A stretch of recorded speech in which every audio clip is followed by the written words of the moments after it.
สำหรับคนที่สิเดินทางเข้ามาปฏิบัติธรรมเด้อจื้อเส้นทางเอาไว้หลวงพ่อมานพพุทธครุโตสถานธรรมพุทธครุการามตาดเค็งบ้านเหล่าเจริญตำบลบุงอำเภอเมืองจังหวัดอำนาจเจริญเด้อพวกนี้เฮ็ดคลิปเพื่อกันใส่สื่อใหม่เด้อเอาตามนี้ใจว่าล่ะ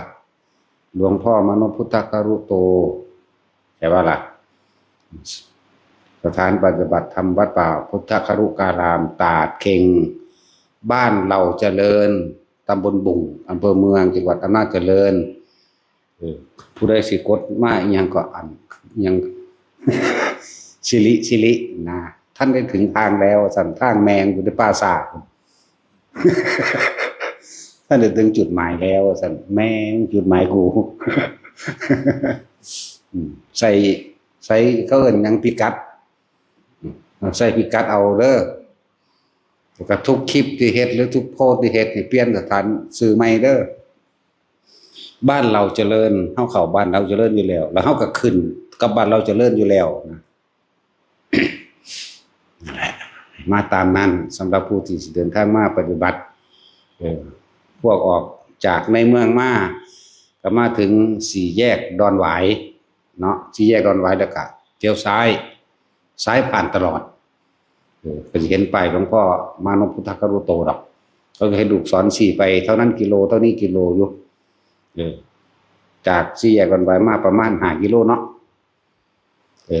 แล้วก็จะเห็นป้ายบ้านเราเจริญหลวงพ่อมานพพุทธครุโตมันขึ้นป้ายไว้หน้าบ้านเขาเจ้านั่นแหละขึ้นป้ายไว้ป้ายหน้าบ้านเลยนะบ้านเราเจริญตำบลบุง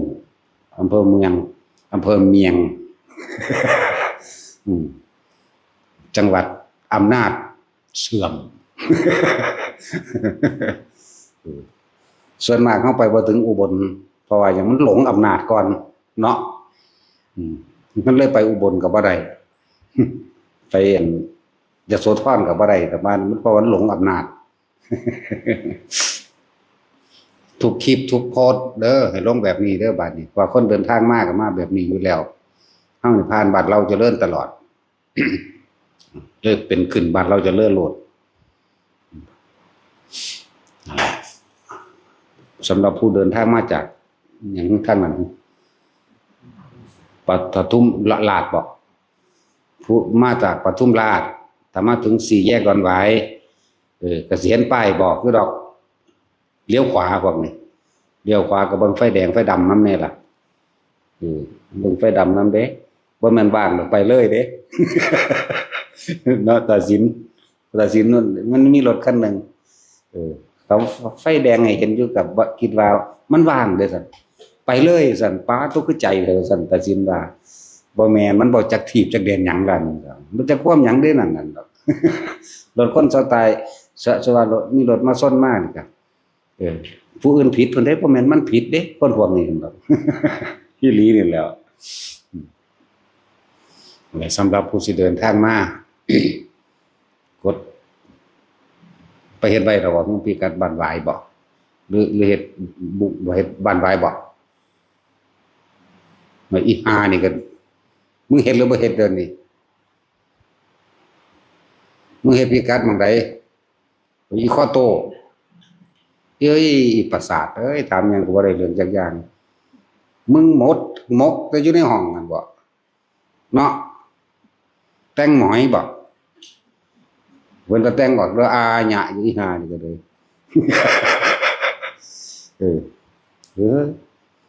วันหั่งไก่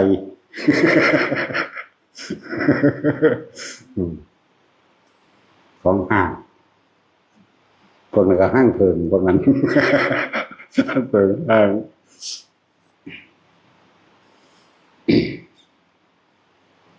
จังว่า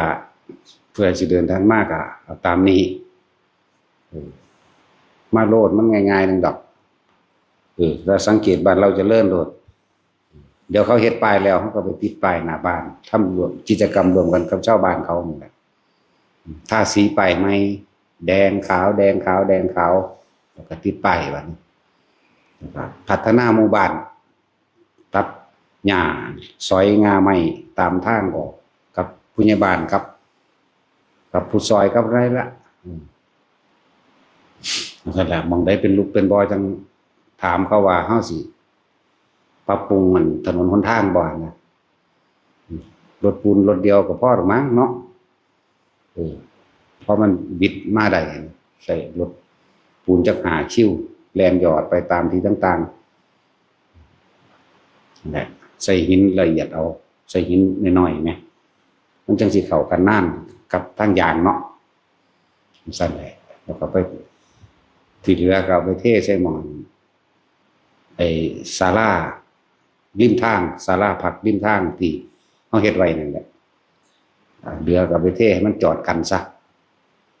มันจังสิบ่ได้พาตมพาดินนี่หยังนะ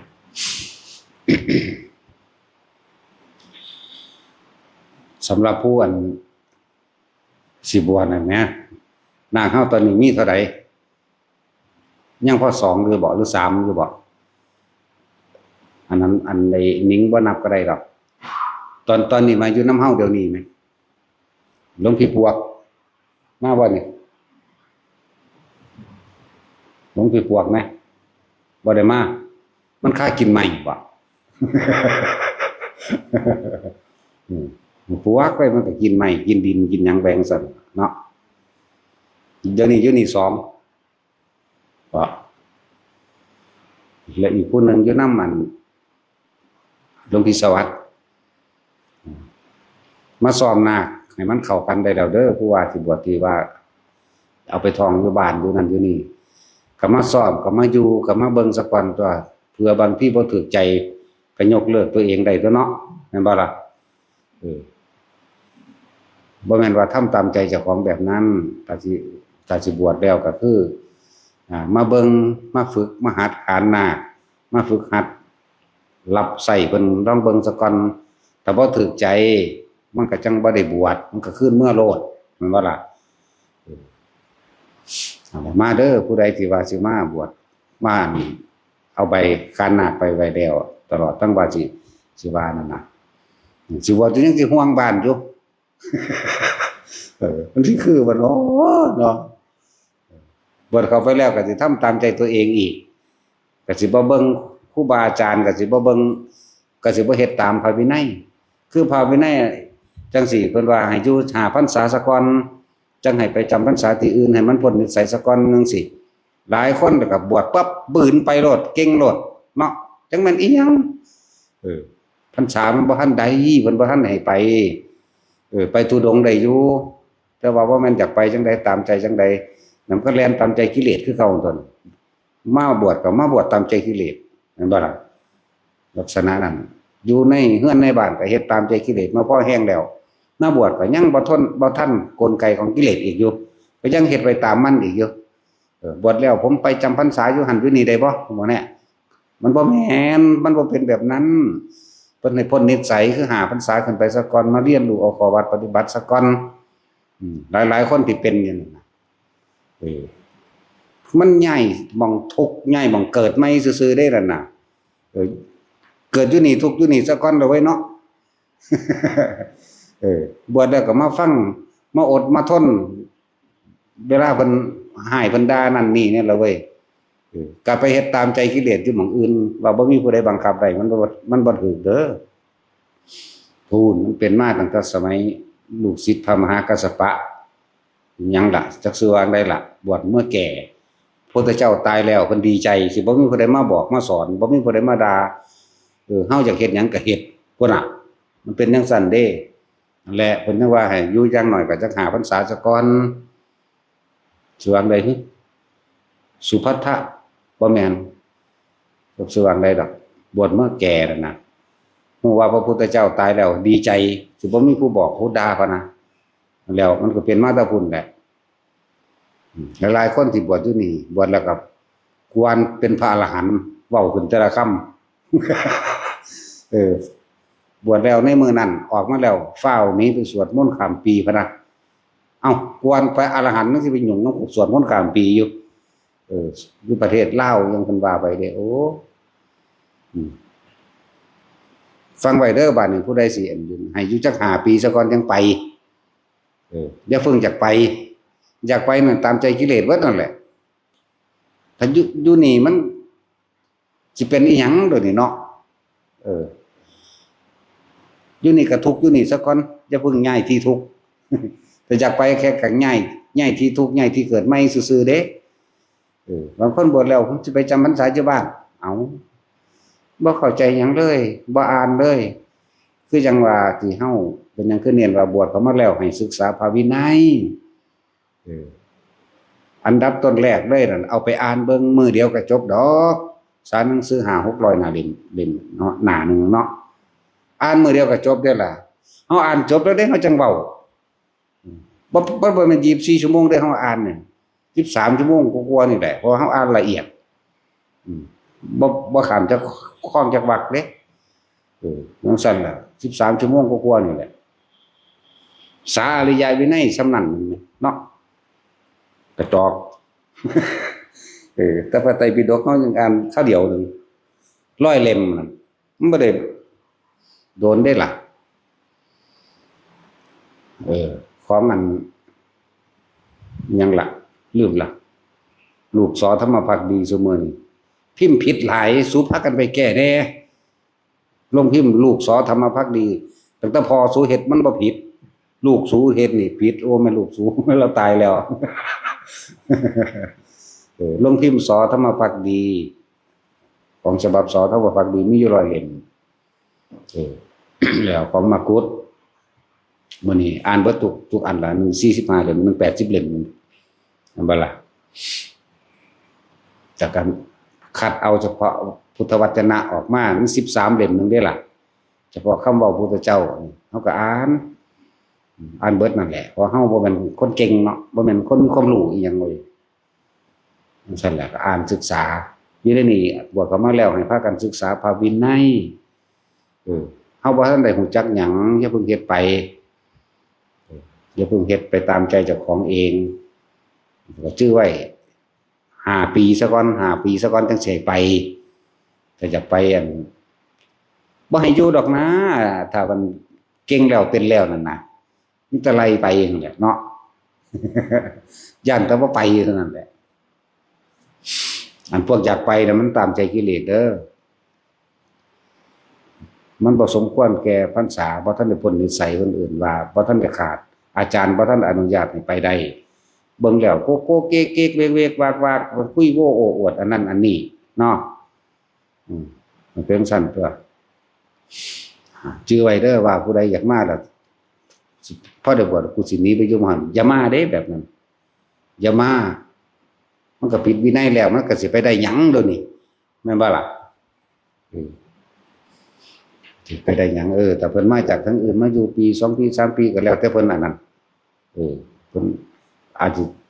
ครูบาอาจารย์เพิ่นอนุญาตมาจังซี่แหมอยู่ได้ปี1 2 ปี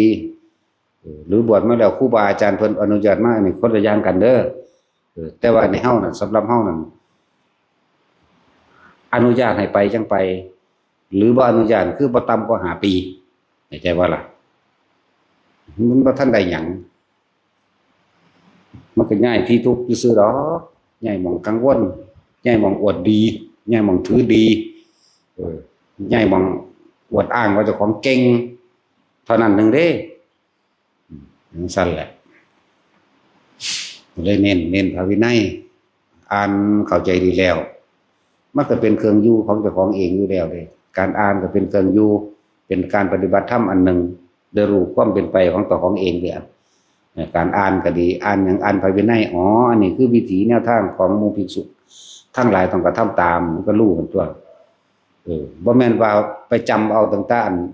ๆความรู้ที่เพิ่นถ่ายทอดออกมาเว้าเพิ่นมีแต่อันยอดมีแต่สิปล่อยว่างว่างเปล่าตาอันนี้ก็ว่างเปล่านี่ก็ตาอย่างนั้นโอ้จังซั่นแล้วขอวัดปฏิบัติตัวเองยังบ่รู้อยู่มีแต่สิว่างอย่างเดียวว่างพอว่างแมงบ่แต่สิเฮาด่าแล้วเนาะตัวเองก็บ่ทันรู้จักเจ้าของเองสิไปเอาหยังไปว่างนั่นแหละ ว่าพวกบวชเข้ามาแล้วมันอ่านหนังสือบ่ออกก็เบิ่งผู้เพิ่นอยู่ก่อนตัวเบิ่งรุ่นพี่ถ้าบ่เข้าใจก็ถามเพิ่นตัวอันนี้เฮ็ดจังไดอันนี้เฮ็ดจังไดอันนี้เฮ็ดแบบใดเขาเจ้าของพาว่าดอกแบบเคารพกันตามนั่นแน่พรรษาแน่นำนั่นแหละสำหรับผู้สิบวชว่ามาอยู่บวชแล้วสิไปหันไปนี่บ่ต้องมาเด้มันก็แค่ว่าใหญ่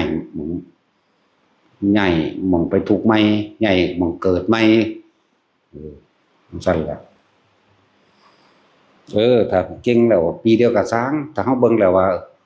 ไปอยู่หันหน้าไปโลดเนาะจังแต่มันบ่ไปกันถ้าผู้จังซั่นบ่ไปบ่จักไปไสเด้มันอยู่ในตนเองเป็นแล้วคือหลวงพี่ดงบอกให้เทศมันก็บ่เทศเว้านำคนก็บ่เว้าเนาะเอาไปว่าบ่เว้าฮอดนำเฮาแหมห้วยบักฮานี่มันเป็นจังได๋เดินไหลนำเอา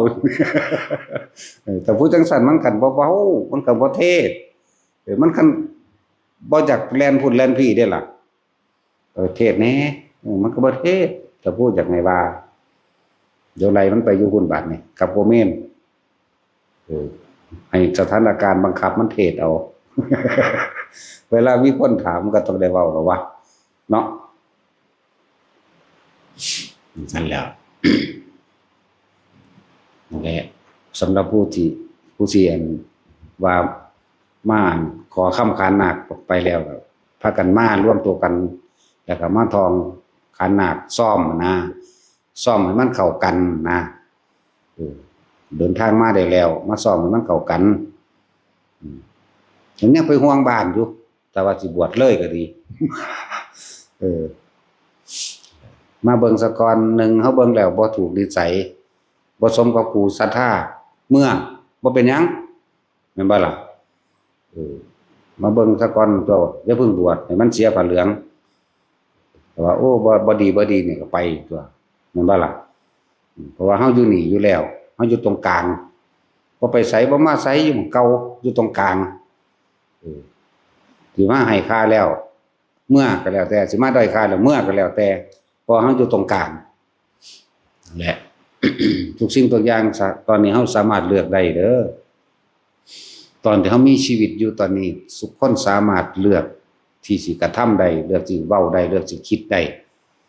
อาศัยฟังธรรมะนั่นแหละแล้วไปคิดเอาไปหาข้อสรุปเหตุผลในตนเองให้มันลงโตแต่มันลงโตแล้วสรุปว่าสิเอาหม้องนี้หรือสิเอาหม้องใดก็แล้วแต่ตอนเฮาเลือกได้ตายไปแล้วเลือกว่าอะไรเนี่ย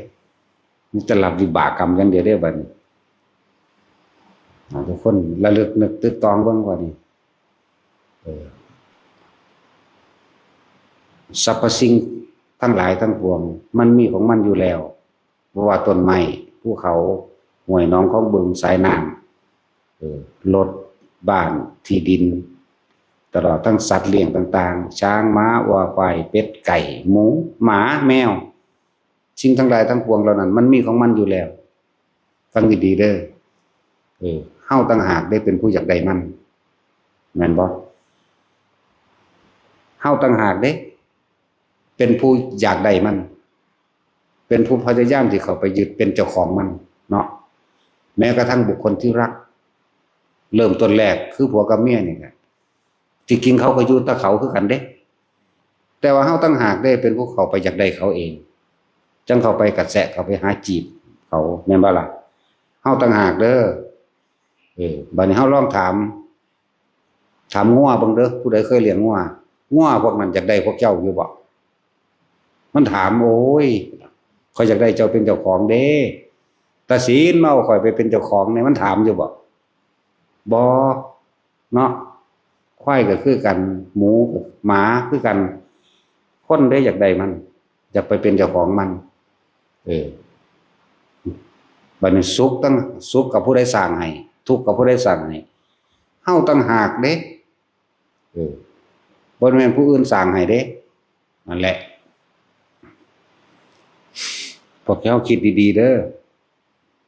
ทุกสิ่งทุกอย่างมีแต่เฮาได้อยากได้สิ่งที่มีอยู่แล้วบ้านรถและที่ดินมันก็อยู่ของมันเฮาต่างหากเป็นผู้ดิ้นรนขวนขวายอยากได้มันแม่นบ่ล่ะ สั่นแล้วผู้เลี้ยงแมวก็คือกันแมวมันบ่อยากได้เฮาดอกถ้าเฮาเลยอยากได้แมวหมามันนั่นแหละนะว่ามันถามมันเป็นเจ้าของอยู่บ่เจ้าของได้ไปเอามันมาเองเนาะมันก็อยู่ไผอยู่มันมาแต่กันไหนๆนั่นแหละแต่เฮาน่ะเข้าไปยึดไปเข้าจากใดมันเองต้นไม้มันก็ยืนอยู่เฉพาะต้นไม้แต่เฮาก็ไปจากใดมันเมื่อจากใดมันแล้วก็หาวิธีดิ้นรนแสวงหาเอาเมื่อมีผู้ขัดขวางไม่พอใจโมโหกล่าวตู่ใส่ร้ายเพ่งโทษทำลายซึ่งกันและกันทุกข์เกิดขึ้นจากไสล่ะความทุกข์อันนี้ความเราร้อนความเรากังวลเกิดขึ้นจากตัณหาเจ้าของเองนั่นแหละคือเฮาได้อยากได้มันก็คือตัณหานั่นแหละจริงทุกอย่างน่ะขี้ดินเพิ่นนี่เฮ็ดจังได๋กูสิได้นอเนาะเขาบ่ได้มีประกาศขายเขาขายบ่นอนั่นเฮาเด้เป็นผู้ไปดิ้นรนขนขวายถามเอาไปถามเบิ่งกันหน้าเห็นว่าล่ะแต่เขาไปถามเขาแล้วเขาว่าบ่ขายก็พยายามขยันขย่อไปให้เขาขายเนาะให้ราคาส่ำนั้นส่ำนี้นะบางทีเขาบอกเล่นๆเขาบอกว่าขายบอกกับแพงโอ้ยอีหามเอ้ยโพดหลายว่าเด้เจ้าของได้เป็นผู้ไปก่อขึ้นเองเนาะเขาบอกเล่นๆสมมุติว่ามันดำงานนึงเนี่ยอายุก็ได้10 ล้านเครียดเขาได้บัดนี้เขาบอกว่าขายแล้วเขาบอกศูนย์เขาได้บัดนี้จังซั่นแหละคิดเบิ่งดีๆเด้อทุกอย่างมันอยู่เฉพาะมันว่างอยู่ของมันแต่เฮาอยากได้มันเองแล้วก็บ่สนใจว่าไผสิเป็นเจ้าของด้วยซ้ำนั่นแหละจึงมีการลักเกิดขึ้นเห็นบ่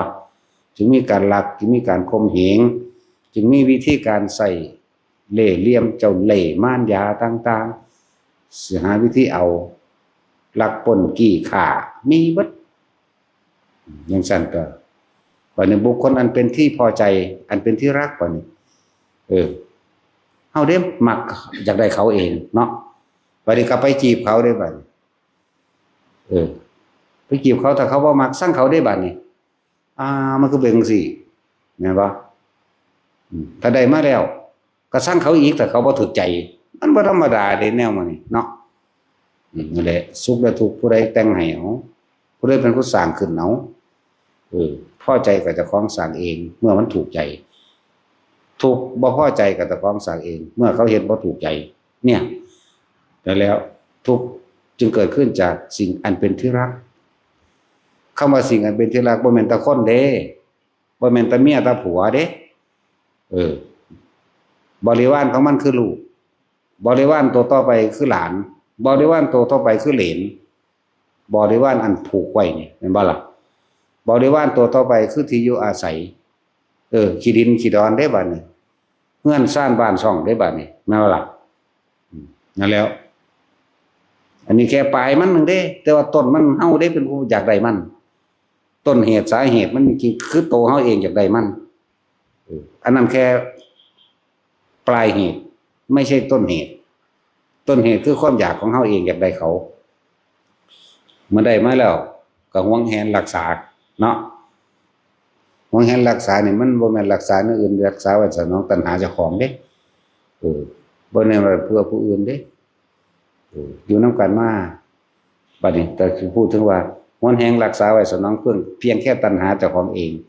บำรุงราคะของเจ้าของเองเนาะสุว่าคนสิมาปฏิบัติธรรมมันถ้าผู้ผัวมาเมียก็ว่าให้นี่มันบ่ได้หักผัวเด้น่ะมันหักมันว่าซั่นถ้าผู้เมียมาผัวก็ว่าให้ผัวมันก็บ่ได้หักเฮาเด้น่ะฟังไว้เด้อพวกผู้หญิงมันหักมันนั่นแหละบัดขนาดอยู่นำกันมา10 ปี20 ปีแล้วต่อจากนั้นบ่สนใจเลยผู้ผัวบ่สนใจเมียเลยพอแต่เมียเข้าวัดปั๊บหรือมีข่าวว่าผู้นั้นมาจีบผู้นี้มาจีบศูนย์ขึ้นทันทีหวงขึ้นทันทีเด้เนาะตะกี้เห็นแบบบ่สนใจพอตะไปจังซี่ปึ๊บนั่นมานะทิฏฐิอันนี้เกิดขึ้นคือความเป็นเจ้าของเข้าใจบ่นี่เพียงสั้นแล้วบ่ได้ว่าอาตมาวัดเด้ถือว่าเขาซาเขาเลยว่าเมียมึงระวังดีๆเด้อไปกับผู้นั้นไปกับผู้นี้คุยกับผู้นั้นคุยกับผู้นี้ ความเป็นเจ้าของกูนี่ปึ้งขึ้นมาเลยเด้บัดนี้ไปผิดกันได้บัดนี้ถึงแม้นว่าผู้เมียสิอธิบายให้ฟังบ่แม่นจะไปฟังความเขาเฮ็ดหยังจังซั่นจังซี่ถ้ามันได้มีความเชื่อแล้วมันฝังเลยเด้เอาแบบว่าเลยผิดเถียงกันนั่นนี่ตีกันฆ่ากันไปแน่ที่ฆ่ากันเพราะว่าหยังฆ่าเพราะว่าอยากให้เขามาสนองตัณหาเจ้าของจะให้มันเฮ็ดถูกใจกูเข้าใจว่านั่นแหละบ่ได้ฮักหรอกจะฮักมันก็พาไปนิพพานได้ทั้งตัวเนาะแม่นบ่ซั่นแต่ช่วยเจ้าไปจีบเมียเจ้าที่แรกจะวางใดจะมาข่อยบ่กูขี่กูหนีว่ะสาวล่มตาจุยนั่นตาจุยลิงกังใส่แว่นตาแดงเขาบ้าเฮ้ยคือลิงคักสาวล่มใส่นาฬิกาการเผาพร้อมแต่ว่าจะล่มใส่นาฬิกาการเผาสารตัวเองเฮ็ดบักใหญ่เบิ่งเครื่องใส่2อันเด้ย่านมันบ่เท่ย่านผู้สาวบ่มักเจ้าคิดจังได๋กับข่อยสาวล่มเจ้าคิดจังได๋กับข่อยโอ้ยกูสั่งคือขี้สิออกอย่าล่มก็ดีแต่อย่ากลัวตัวทั้งสั้นแล้วนั่นแหละเวลาไปจีบกันข่อยมักเจ้าเด้ข่อยสิพาเจ้าไปนิพพานเจ้าสิมักข่อยบ่มีอยู่บ่มีก็แล้วกันหน้าไปก็เลยถ้าเจ้าแต่งงานกับข่อยบ่เฮาจะเดินไปตามมรรคมีองค์8เฮาสิใช้ชีวิตแบบอริยสัจ4สัมมาทิฏฐิฉันจะพาเธอไปนิพพานมีบ่เอาบ่มีเผยยังไดกูขึ้นเชิงมึงทันทีแม่นบ่สัตว์แม่นบ่ตัดสินจะมาทำทางเงียบขรึมคือฝนตกลิ้นยังแลลัดหากันอยู่นี่บ่ไปเกิงน่ะขามันบ่เกิงกันเด้สัตว์พักไว้แลลัดตัดสินเด้นั่นก็เลยเนาะมันว่าฮิปโปแม่นก็แม่นรถนะลูก2หลาน2ดอกสิจังได๋ยังเบิดอย่างบ่แฮงก็ล่ะเนาะจังแล้วตัดสินไปจีบนั่นสิพาไปนิพพานอยู่บ่จักหยังเลยชัวกับเมียบัดนี้มาผู้สาวผู้เบาคุยกันเรื่องบางผลนิพพานมันคุยอยู่บ่วะบ่มันบ่จักหยังเลยแม่นบ่ซั่นทั้งซั่นแล้วผู้ใดไปจีบกันบัดนี้เด้อพากันคุยเรื่องบางผลนิพพานเด้อมีอยู่บ่เอาล่ะเบิดอยู่ดีแหละเวลาไปจีบสาวนี่มีอยู่ว่าเรื่องเฮาจะใช้ชีวิตแบบมรรคมีองค์8นะนี่มีอยู่บ่เราจะพากันเดินไปด้วยกันให้ถึงพระนิพพานถึงฝั่งแห่งพระนิพพานมีอยู่บ่แล้วซาดบ่มีดอกนี่เห็นว่ามันว่าสิจักหยังบัดนี้ได้ลูกมาก็บ่ได้ว่าได้ลูกเอ้ยใหญ่ขึ้นไปเป็นพระอรหันต์ให้แม่นี่เด้อหลานให้พ่อนี่เด้อบ่มีแต่พุ่นเขาเป็นทหาร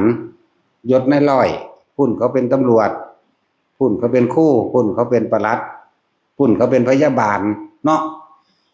มีแต่สอนไปทั้งนั้นเด้จะเป็นพระอรหันต์ในหลายนี่บ่มีแม่นบ่ซั่นจังซั่นแล้วถ้าบ่มาฟังนั่นนี่บ่มีผู้ใดเคยได้ยินได้ฟังกันแล้วกันนี่ผู้ใดนี่ถ้าสอนแน่จังซี่เนาะจีบกันเรื่องสิเว้าเรื่องมรรคผลนิพพานบ่มีจักคนตั้งแต่เฮาฟังมานี่ก็บ่มีผู้ใดเทศน์เรื่องจังซี่เด้แปลกประหลาดตั้งเฮาผู้เดียวนี่แหละแม่นบ่ล่ะแล้วจังซั่นแล้วมีบ่นี่แหละแต่ว่ามันก็หันเข้ามาว่าความเห็นแก่ตัวกูแล้วก็ของกูจึงบอกว่าทุกสรรพสิ่งที่มันมีอยู่แล้วที่มันเกิดขึ้นมาแล้วในโลกสิ่งทั้งหลายทั้งปวงเหล่านั้นมันบ่ได้อยากเป็นให้เฮาไปเป็นเจ้าของมันเด้เฮาเด้เป็นผู้ดิ้นรนแสวงหาเพื่อสิไปเป็นเจ้าของมันจังว่ามีแต่ของกูอีหยังก็ดีมันก็ผัวกูเมียกูลูกกูหลานกูหน้ากูให้กู สวนยางกูสวนอ้อยกูไล่ไปเบิดร้านค้ากูกิจการนั่นนี่กูมีเบิดเด้เนาะถิ่มบ่ได้จักอันจักอย่างเพราะว่าบ่ฟังธรรมบ่เอาคำสอนพระพุทธเจ้าเข้าไปประกอบในชีวิตหลายคนเป็นทุกข์มาอกหักมาผิดหวังมาแชกชอกช้ำน้ำใจมาถูกผัวตีก็มีถูกเมียปาถิ่มก็มีจังหันมาทางนี้ได้บัด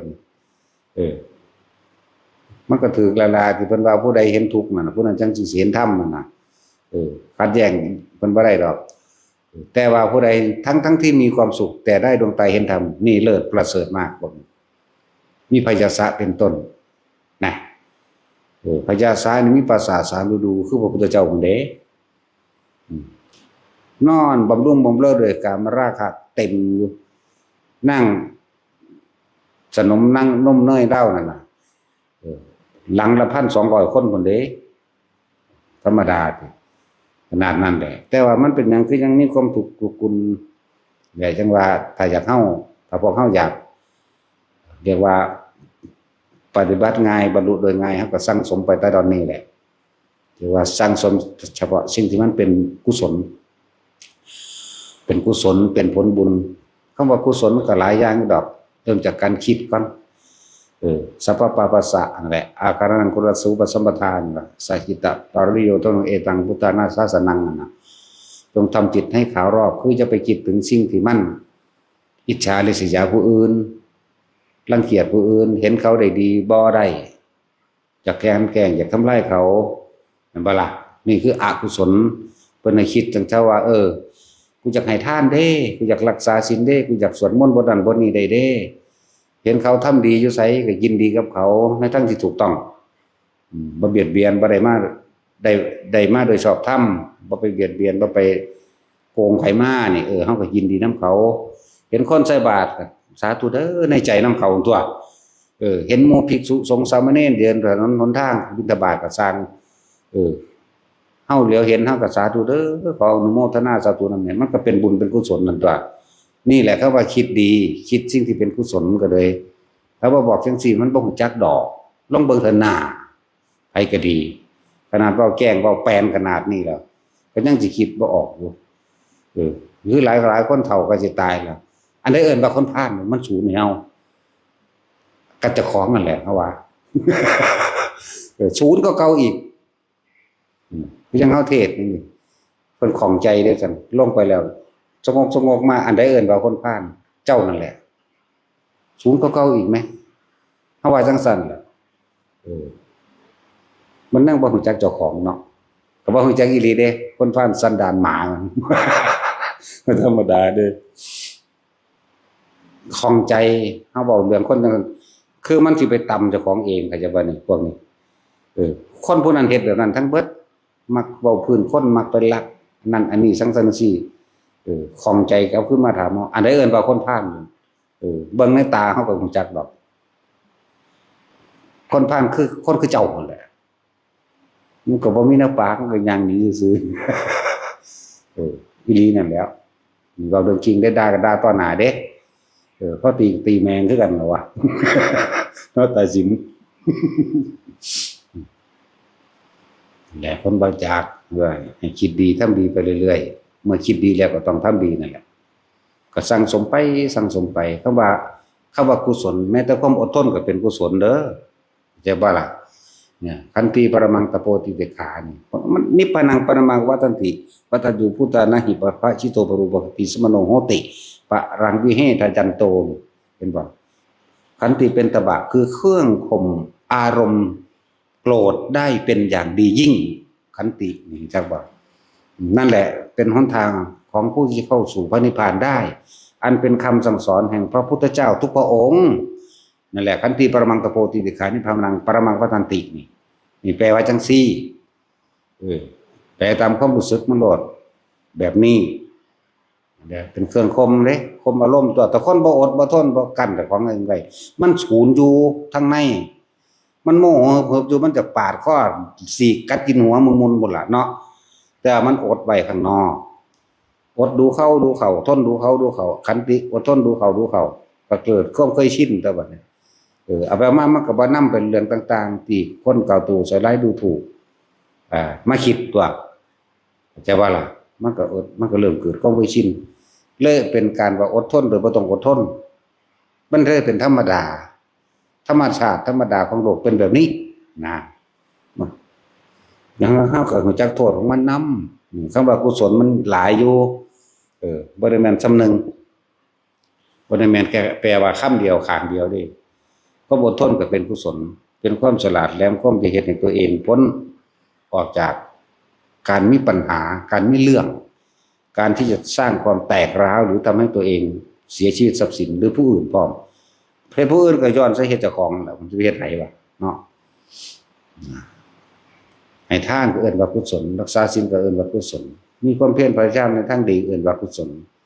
พยายามข่มจิตข่มใจบ่ทำตามอารมณ์คือความอำเภอใจเจ้าของหรือว่านี่ก็มักก็เอิ้นว่ากุศลความเพียรพยายามเอิ้นว่ากุศลขันติก็เอิ้นว่ากุศลว่าสัจจะคือรู้ตามความเป็นจริงก็เอิ้นว่ากุศลความฉลาดเบิดนั่นแหละแต่ว่าเมตตาก็กุศลอยู่แล้วเลิกไปหาอุเบกขากุศลอยู่แล้วนั่นแหละ เฮ็ดไปเถอะคนที่มีความสุขสมบูรณ์เสมอภาคได้เขาเจ้าสร้างสมสิ่งที่เป็นกุศลแบบนี้ทานศีลเนกขมะปัญญาวิริยะขันติสัจจะอธิษฐานเมตตาอุเบกขานี่เรียกว่ากุศลสะสมไปเรื่อยสะสมไปเรื่อยขนาดว่าบ่อยากเป็นพระอรหันต์มันก็ได้เป็นเด้พญาศาลนี่เพิ่นบ่ได้รู้ได้อรหันต์เป็นแนวใดเพิ่นมีแต่ว่ารู้สึกว่ามันความสนุกสนานเพลิดเพลินโดยรสแห่งกามคุณอันนี้กามโลกอันนี้รูปรสกลิ่นเสียงเฮามีทุกอย่างเลยเสบียงทั้งหลายเราดิเฮามีทุกอย่างแต่ว่ามันเป็นหยังมันคือเป็นเราร้อนกระวนกระวายแบบนี้เนาะนี่นั่นเห็นทุกโดยภายในบ่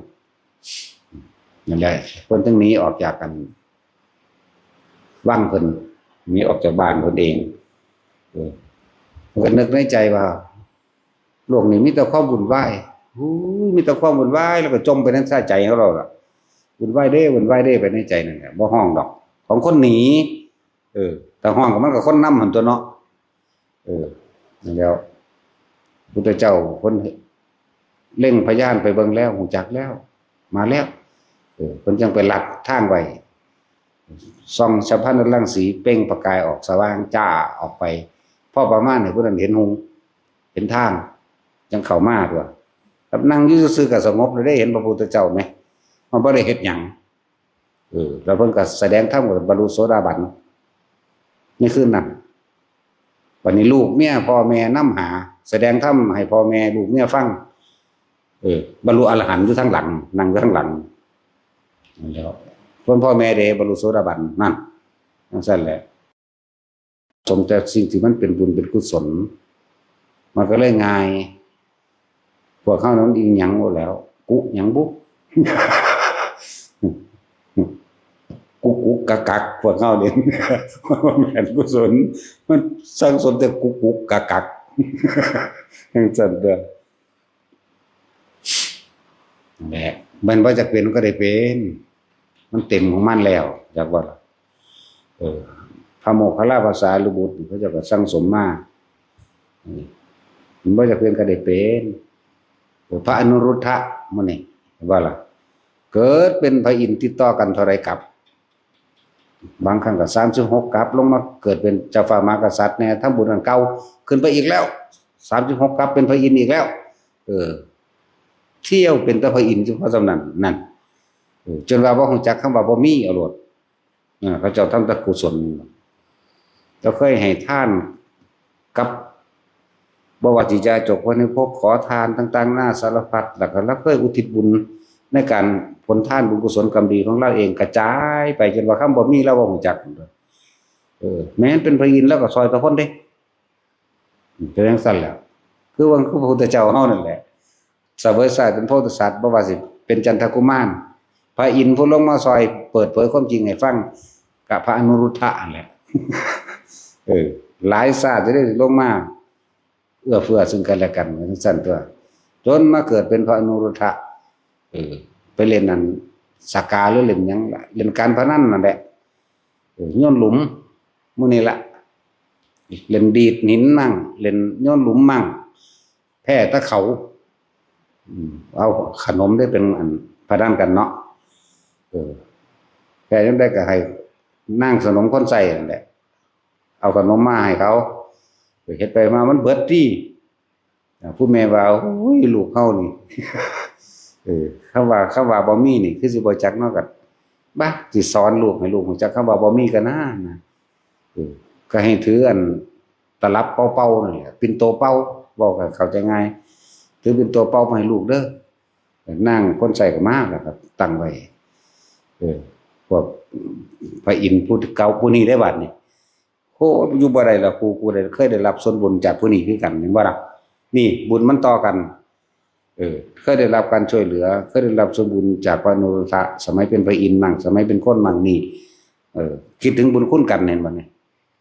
นางฟ้าเทวดาทั้งหลายเคยได้รับส่วนบุญส่วนกุศลจากพระอนุรุทธะตั้งแต่เพิ่นบ่ทันได้เป็นอนุรุทธะนี่นะแล้วถือบิณโตมาดิ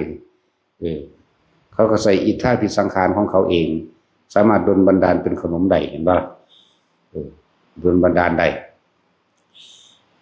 แต่ว่าอย่าลืมเดี๋ย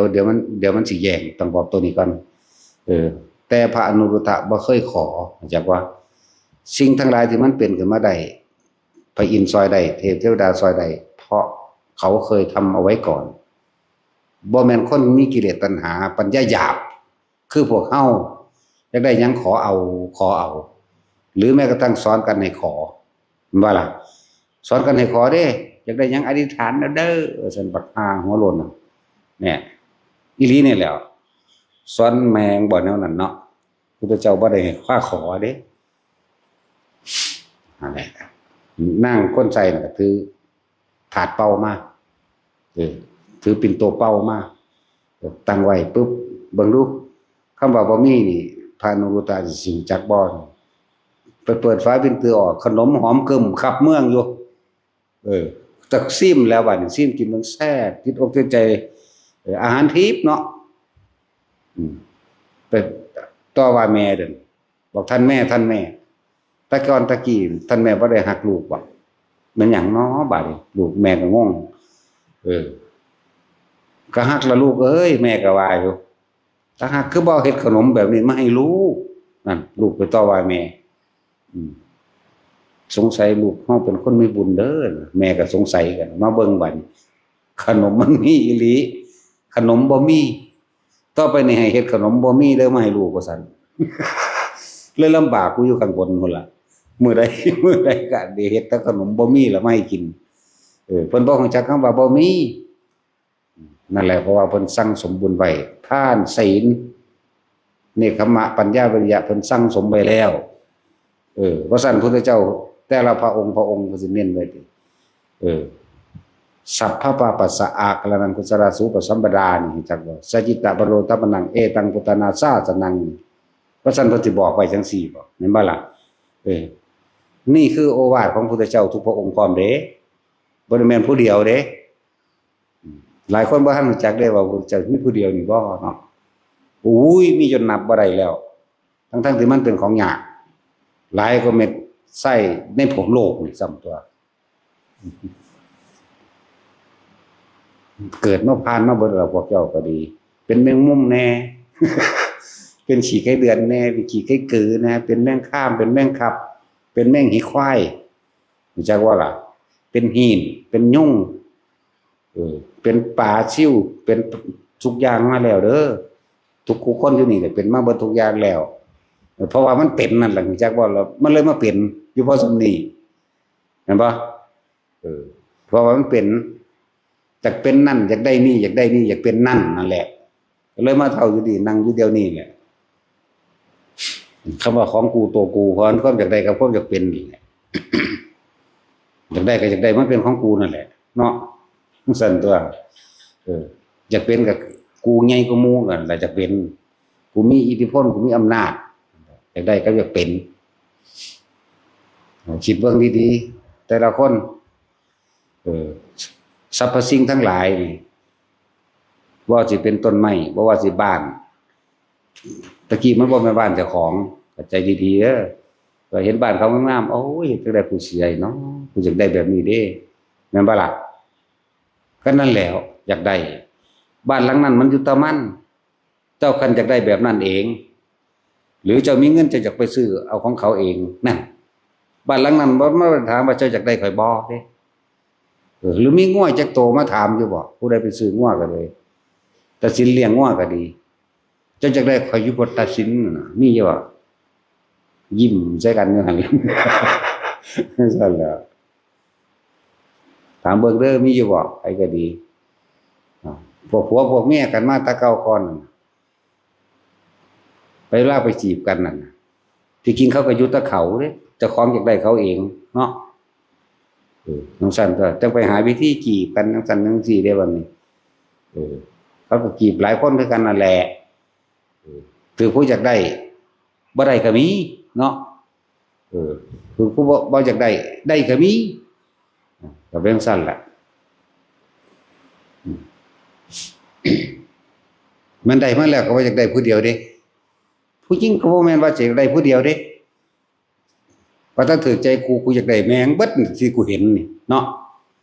ผู้ชายก็คือกันเฮาบ่ว่าผู้อื่นโดยเฉพาะเฮานี่แหละกูเอาเบิดแล้วว่าถ้ากูถือใจ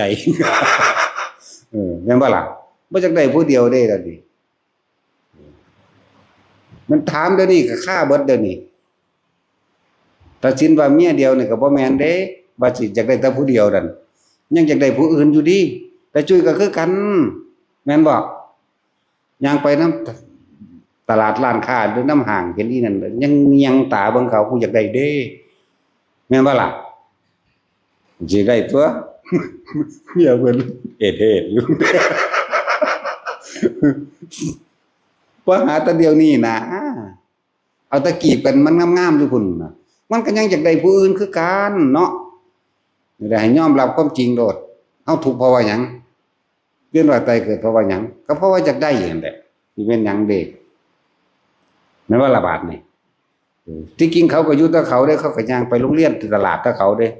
เจ้าของอยากได้เขาเองได้นำเนาะพอดีผู้นั้นก็หาผัวยากกูเลยเอาส่วนตัวเอาแล้วคืออีบูดนี่แหละคือมันต้องโสตายได้คนกูสิไปจีบมันเพราะว่ามันเป็นตาญาณหน้าเข่งตึ้งอยู่บ่เคยยิ้มจักเทื่อทู่บูดตึ้ง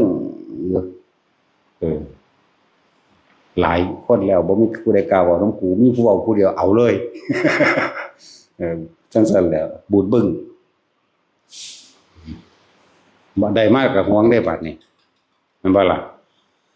ขนาดบ่ทันได้ตายเด้ตะกี้ยังซิมรีบเด็กน้อยอยู่ถ้ากูตายแล้วบ่ได้มาผัวกูสิมาหักคอมันว่าซั่นโอ้ยก็เป็นตาหักดอกมันหายากเนาะ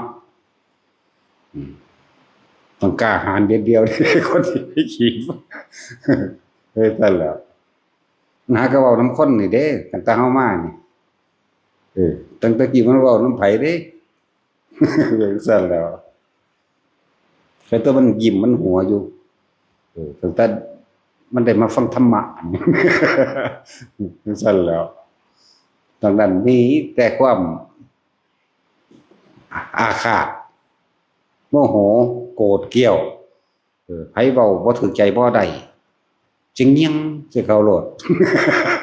แต่ตายจึงยังเด้ใส่สายตาข่าว่าซั่นเด้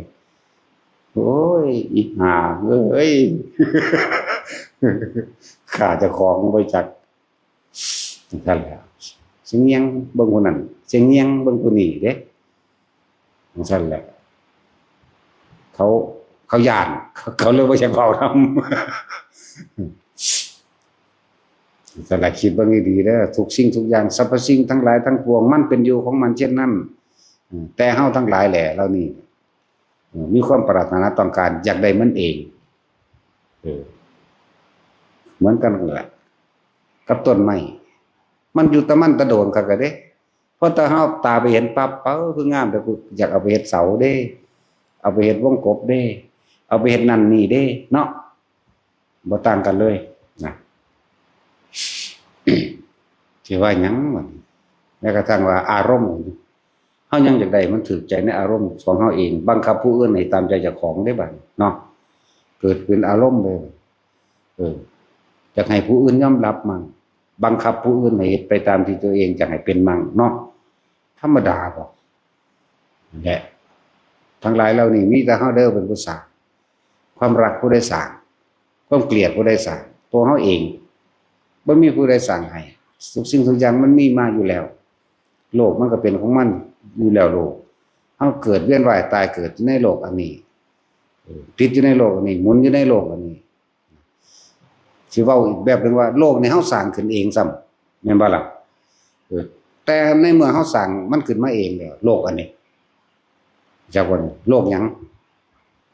โลกแห่งความโลภความโกรธความหลงนั่นแหละเฮาเลยมาติดอยู่ในโลก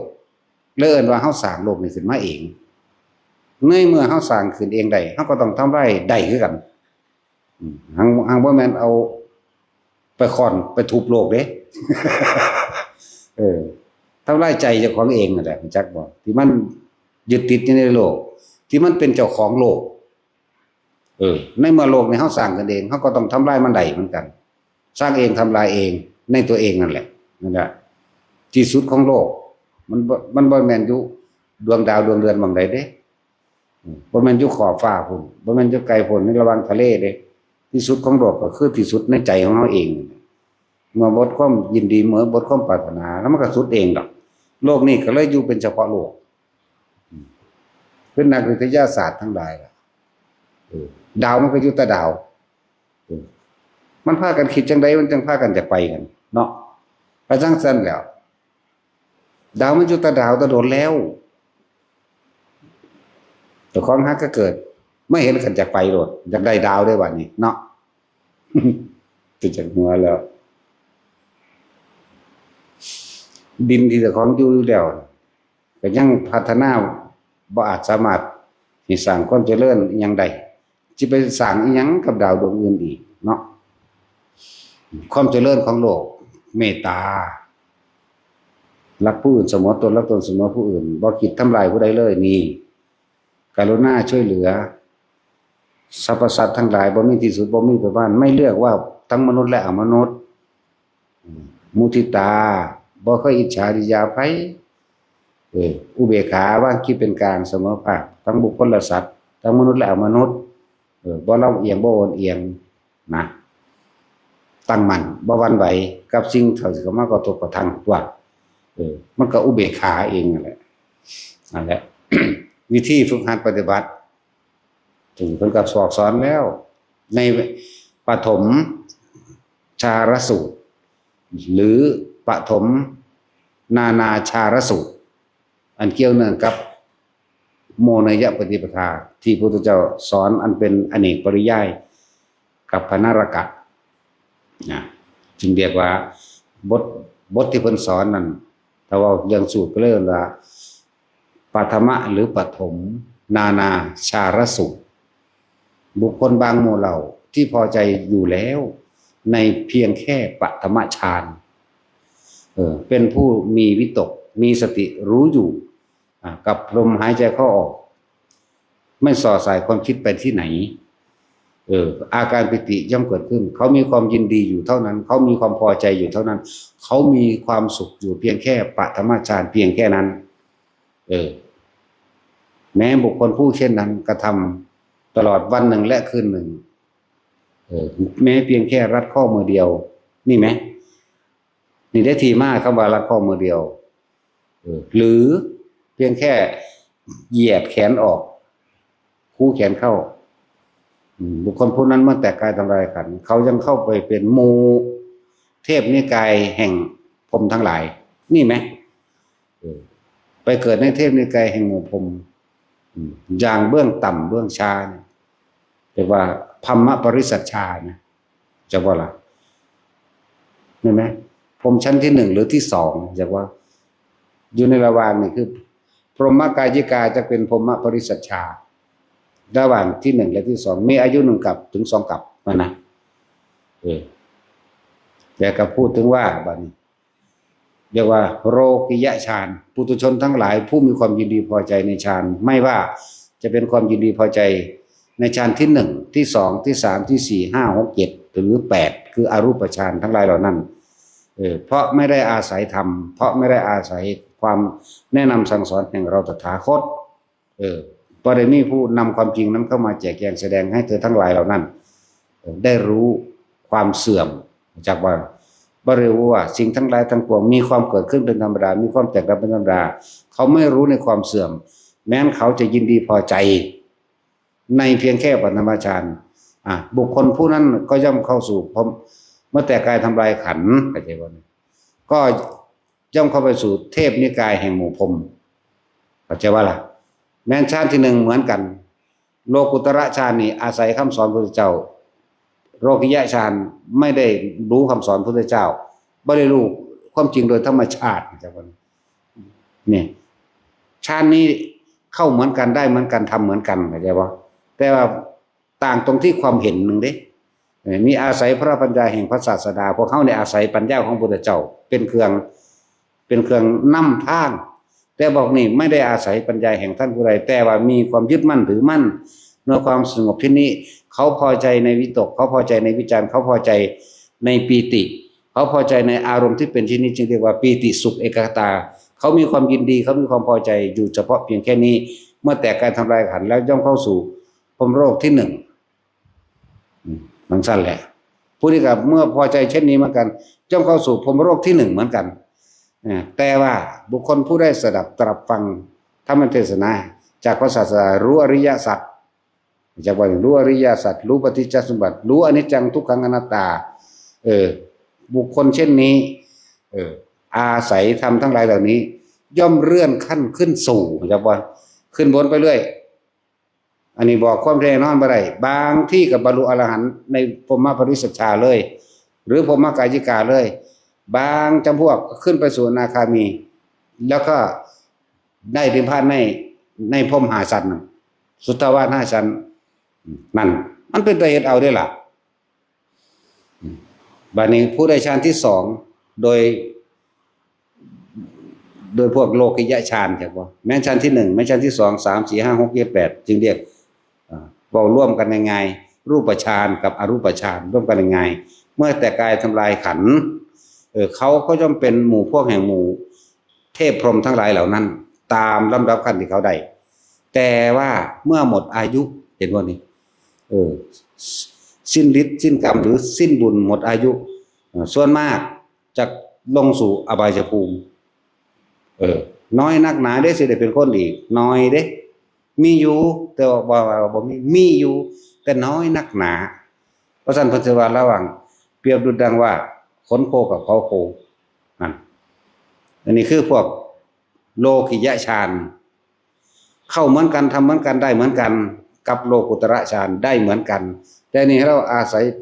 ความรู้แจ้งเห็นจริงคือเลิ่นว่าอาศัยปัญญาของพระพุทธเจ้าอาศัยธรรม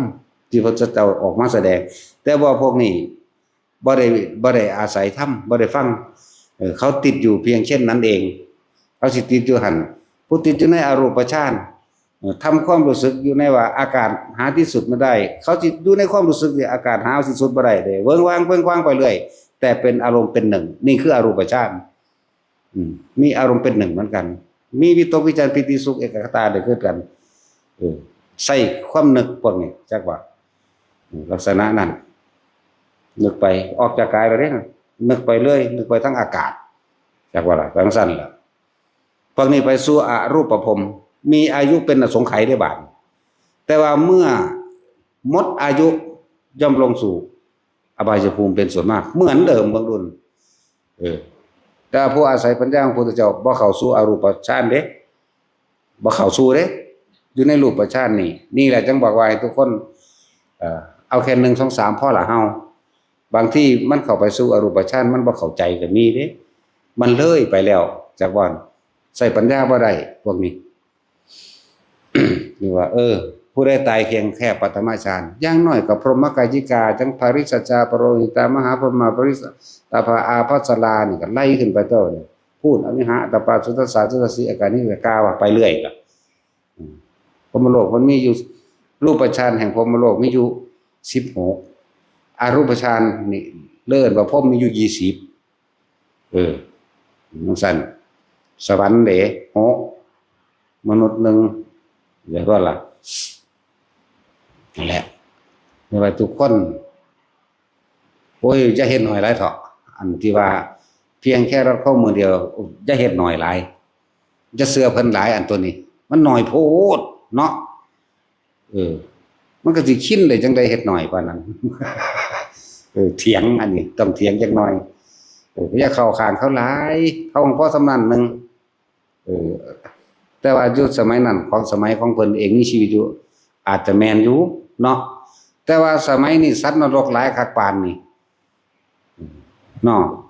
คือจังมาฝึกนี่ถามเอาซ้ำเฮาโลดป๊าดโตซ้ำหม่องใดเฮาบ่มีหม่องซ้ำหรอกเฮาบ่มีหม่องเทียบหรอกเฮาบ่มีขันแหมเนาะมาเฮาอยากเอายอดมันโลดจักเป็นจังได๋พระอรหันต์เฮาก็บ่รู้จักจักมันเป็นจังได๋พระอรหันต์ก็เลยนอนบ่หลับจักสิบอกเลยมันเป็นโตแบบใดนอนนะเขาเป็นอยู่จังไดเขาคิดแบบใดเขานึกแบบใดพระอรหันต์เฮาก็คิดบ่ออกเนาะเขากินข้าวแบบใดเขาลอยไปเลยบ่หรือจังได๋พระอรหันต์นี่พระอรหันต์นี่บ่เว้าบ่หัวบ่เนาะบ่กินข้าวกินน้ำบ่ทายบ่บ่ด่าคนบ่เขาก็บ่ฮู้จักคือกันมาถามว่าพระอรหันต์เป็นใดกูก็บ่ได้เป็นกูสิฮู้จักบ่ไปถามผู้เพิ่นเป็นตัวนั่นแล้วจักเป็นจังได๋พระอรหันต์ก็เลยลอยองค์ลงอยู่เลยบ่น่ะเนาะโอ้ยอยากว่านั้นเป็นแมงเด้นัดต่อจริงต้องแบบแก้วน่ะเจ้าเห็นแต่มือนึงเด้อจักมือไผอันนี้ไปฮู้จักอยู่ว่ามือไผอยู่ปากขอบน้ำสางจากวันคุณพุทธมาจากเลยนรกมันมีอยู่8แล้วเลยไป16สั้นมันได้ว่าธรรมดาว่าธรรมดาเด้ก่อนนี้ขุดมาเบิดนั่นแหละมื้อนี้ขุดมาเบิดนั่นแหละไอ้สิจักทีบจักแดนหยังจอกตะเคียดอย่างเดียวเนาะขนาดพวกเฮาบอกเฮาสอนยังขี้เกียจให้เฮาอยู่ได้เดี๋ยวนี้เพราะบ่ถูกใจไปเครียดหลายก็ไปผูกคอตายเย็นต้นไม้บอกไปพร้อมเด้เนาะจะสร้างก็กินขี้ดังว่าท่านเลยเห็นผู้ใดเครียดให้จักคนอยู่บ่เห็นเช่นต้นไม้บอกผูกคอตายให้พร้อมไปเบิ่งพร้อมเนาะแต่กินขี้ดังเบิ่งต้องหน้าเบิ่งดูมันชนขนาดเด้นี่ก็เลยธรรมดาวัน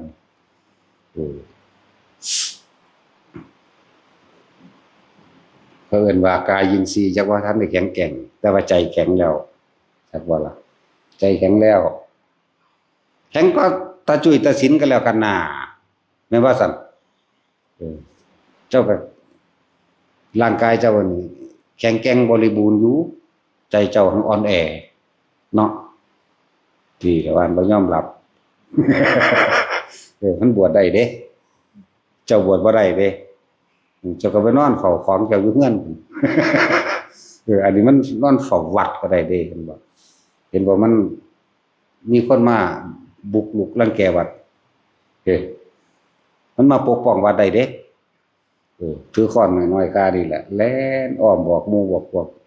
มาแล้วเขามาแล้วพาเพิ่นไปหลายๆเด้มึงฮู้บ่มึงจักตีนพักกูอยู่นี่เขาว่าเด้ธรรมดามีเอิ้นปกป้องเรียกว่านี่ขนาดมาตะพุทธคิดฮอดหลวงพ่อได้มาย่านบ่มีผู้ใดปกป้องหลวงพ่อก็แม่นของมันตัวเนาะ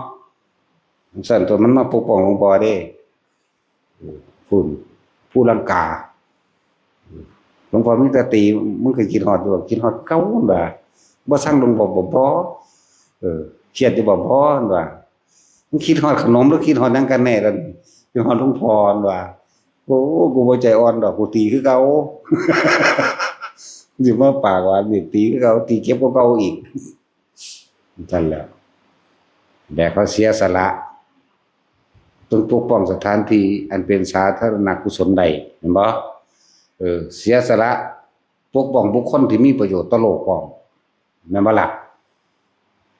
มันแวกขึ้นคนก็ตื่นมันคือกันอยู่ได้ล่ะเนาะธรรมดาบ่นั่นแหละ มีเรื่องว่าใจเขามันแข็งแล้ว